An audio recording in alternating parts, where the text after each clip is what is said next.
Alright, shalom, and welcome to another episode, continuation from the previous one, with the Hebrew. We're gonna hit some Greek words in this segment, and just like I said, so you brothers can get some understanding on some of these words in the Greek. So in the Hebrew show, what we did, we looked up the word doctrine in the Hebrew. So what I'm gonna do now is we're gonna go to the New Testament and hit the same word doctrine, but we're gonna hit it in the Greek. So we're gonna go to 1 Corinthians 14, which we hit on last week when we went to 1 Corinthians 14, and we were bringing out some information out of it. But today, in this episode, for lack of better words, we're gonna hit the word doctrine again in the Greek. So if the brother could read this, Sakaran. Okay. The book of 1 Corinthians 14, verse 6. Yep. Now, brethren, if I come unto you speaking with tongues, what shall I profit you, except I shall speak to you either by revelation, or by knowledge, or by prophesying, or by doctrine? Or by doctrine. Alright? So that's 1 Corinthians, the 14th chapter, verse 6. In the Greek, as you can see, this is the Greek here.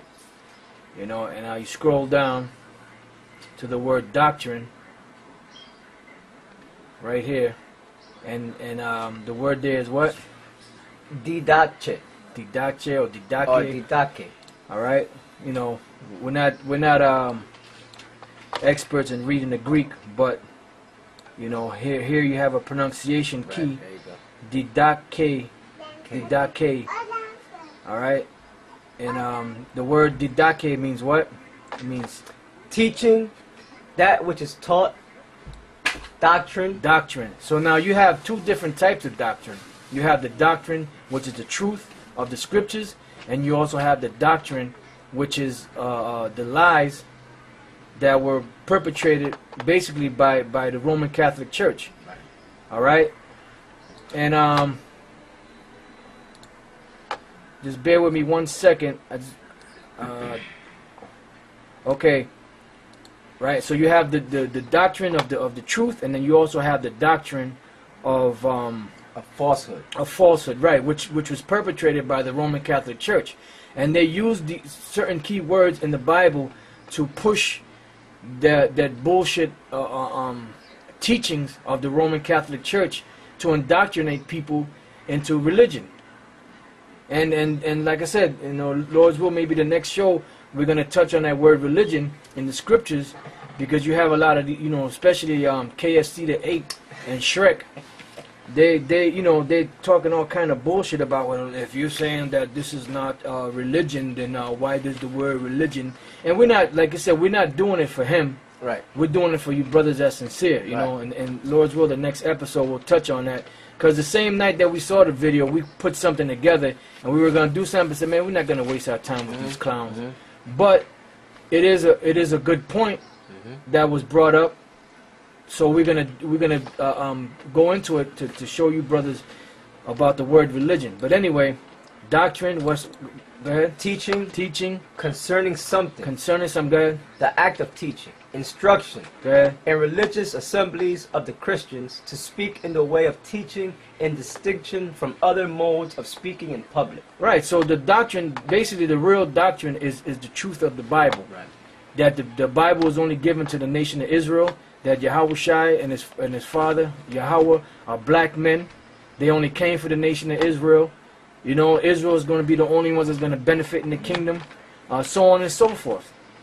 So that's the word for doctrine, didake. If I'm, like I said, if I'm pronouncing it correctly. Yeah. All right. So now, stammering lips. Exactly.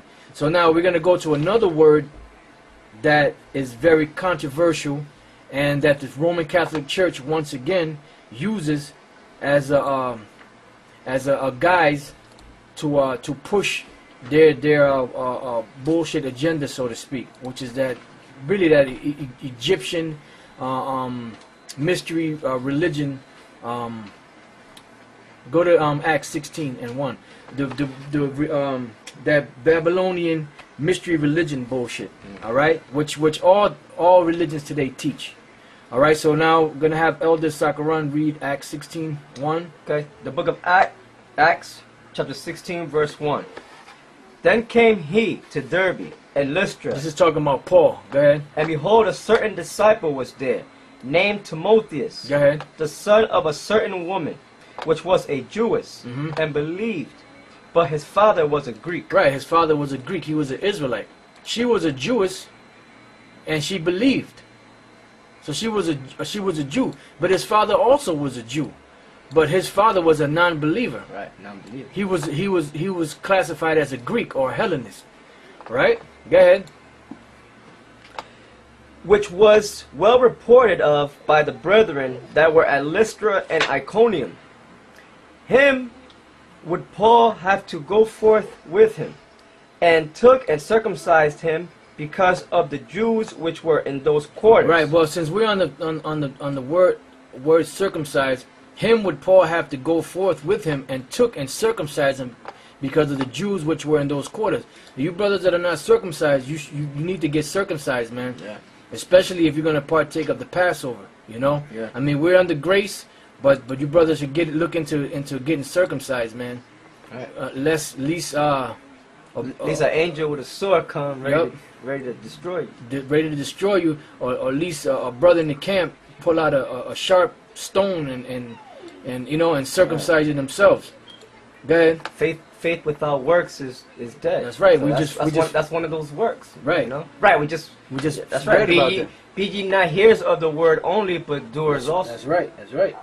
So that's you gotta do. You believe it, so now do it. You know, like the brother said, grace, but just a time for grace that for it to run out too. Right, because the Most High said at the time of our ignorance, He winked at. See, so now it's time to get circumcised. Go ahead, brother. Okay. Him would Paul have to go forth with him, and took and circumcised him because of the Jews which were in those quarters.